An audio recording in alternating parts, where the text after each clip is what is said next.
আসসালামু আলাইকুম সুপ্রিয় দর্শক শ্রোতা বন্ধুরা, আপনারা যে যেখান থেকে আমাদের এই সুন্দরী লাল টুকটুক কাপড় ভিডিওটি দেখছেন সকলকে আন্তরিক শুভেচ্ছা জানিয়ে শুরু করছি আমাদের আজকের এই ভিডিও প্রোগ্রামটি। আসসালামু আলাইকুম আপু। ওয়ালাইকুম সালাম। কেমন আছেন আপু?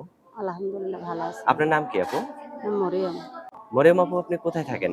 দেশের বাড়ি কুমিল্লাতে। মরিয়ম আপু, ক্যামেরার সামনে আপনি কেন আসলেন? আরসি ভাই কষ্টে পড়াই তো। কি কষ্ট আপনার? বিয়ে শাদী হয়েছিল এক জায়গায়, জামাই ভালো না ভাই, নেশা পানি করে, একটা ছেলে আছে 5 বছর বয়স। প্রেম করে বিয়ে করছিলেন? না ভাই, ঘটকের মাধ্যমে বিয়ে শাদী হয়েছিলাম, বাবা মার পছন্দ। বাবা মা কি বাইসে আছে? হ্যাঁ ইনশাল্লাহ বেঁচে আছে। আপনার ভাই বোন কয়জন? আমরা এক ভাই এক বোন। ভাই কি বড় না ছোট? ভাই ছোট। ছোট।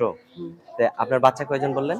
একটা ছেলে ভাই। ছেলের বয়স কত? 5 বছর। 5 বছর। তো এই বাচ্চাকে নিয়ে কি আপনি এখন একাই ঘর সংসার করেন, তাই না? এতদিন তো বাপের বাড়িতে আসছিলাম, বাচ্চার বয়স যখন 1 বছর, এখন আজকে 1-1.5 বছর হইলো বাবাটা স্ট্রোক করছে বলে এখন আর আচ্ছা, কাজকর্ম করতে পারেন না। এখন আপাতত একজনের ঘরেই পড়ে রইছে। বাসা বাড়িতে কাজকর্ম করি এখন বাচ্চাটারে মানুষ করতে পারতাছি না ভাই।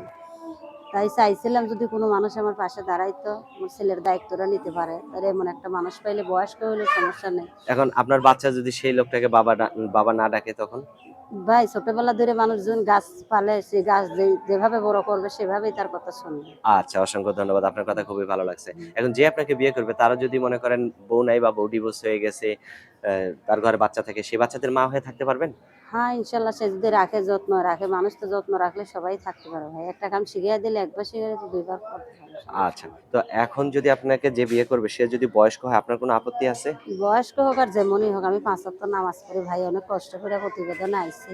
আমার ছেলেটার যদি কোনো মানুষ দায়িত্ব নেয়, বয়স্ক হইলেও তারা আমি মাথার ছাতি বানায় সারা জীবনের জন্য এখন রেখে বয়স্ক দেবো। লোকের কাছে বিয়ে হওয়ার পরে যদি আপনি কোনো যুবক লোকের সাথে আপনার পরিচিত হওয়ার পরে তার হাত না, ধরে চলে যান? আমাদের ফ্যামিলিতে ওইরকম না ভাই, স্বামী যেমনই হোক, ন্যাংরা হোক কানা হোক, একবার যারা স্বামী বলে গ্রহণ করে তারা কখনো ছেড়ে যায় না। আপনার যে আগের স্বামী ছিল হ্যাঁ, তাকে কি আপনি ভালো করার চেষ্টা করছিলেন কখনো? ভালো করার চেষ্টা করছি ভাই, উনি ভালো হয় না। বিয়ে হয়েছে মতো 4-5 বছর ধরে বিয়ে শাদী হয়েছে, কিন্তু সংসার 6 মাসের মতন করছি, সারা বছর বাপের বাড়িতেই আছে।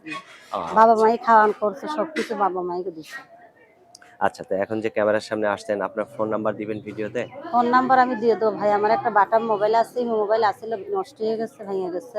এখন আচ্ছা, আপাতত একটা বাটন বাটাম মোবাইল মোবাইল চালান। আছে, এটাই দিলে হবে নাম্বার। আচ্ছা। তো আমার হাতে যে নাম্বারটা দিছেন এটাই তো আপনার হ্যাঁ হ্যাঁ বাটন হ্যাঁ ফোনের ভাই, নাম্বার, এটা তাই না? এখন তা আপাতত আমি আমার। বলি আমার সাথে বলবেন নাকি হ্যাঁ আপনি নিজেই আপনি বলতে বলেন, পারবেন? আমি বলি, আপনি বলে দিলে আচ্ছা। বলতে। 019 019 39 39 72 72 96 96 74। 74। এটাই তো আপনার ফোন হ্যাঁ নাম্বার? এটা আমার ফোন নাম্বার। আচ্ছা, আর কিছু আবার বলার আছে স্ক্রিনে আপু? লিখে দিয়েন ভাই। হ্যাঁ, অবশ্যই স্ক্রিনে লিখে দিব ভাই যাতে আমার মানুষ কিছু আপনার বলার সাথে নাই, আমি সহজে 5 যোগাযোগ ওয়াক্ত করতে নামাজ পারে। পড়ি, আমার আশা ভরসা যে আমার চিরদিনের দায়িত্ব নিতে পারবে, তেমন একটা মানুষ যদি আসে, তা আমি তার সাথে সম্পর্ক করবো। আর এমনি মানুষের ফোন টোন দিয়ে বাজে আলাপ টালাপ, এগুলো ভাই পছন্দ করি না। ভুলবেন না তো আবার কখনো তাকে? না ভাই বলবো না, আমি তার চিরদিনই মনে রাখবো। তো আপনার নামটা কি যেন বললেন আপু? মরে মরিয়ম। ঠিক আছে মরিয়ম আপু, ভালো থাকবেন, হ্যাঁ? প্রিয় ইনশাল্লাহ। দর্শক, আপনারা ভালো থাকবেন। আর এই সুন্দরী লাল টুকটুক মরিয়মকে যদি কেউ আপন করে নিতে চান তাহলে অবশ্যই যোগাযোগ করবেন। ভালো থাকবেন সকলে।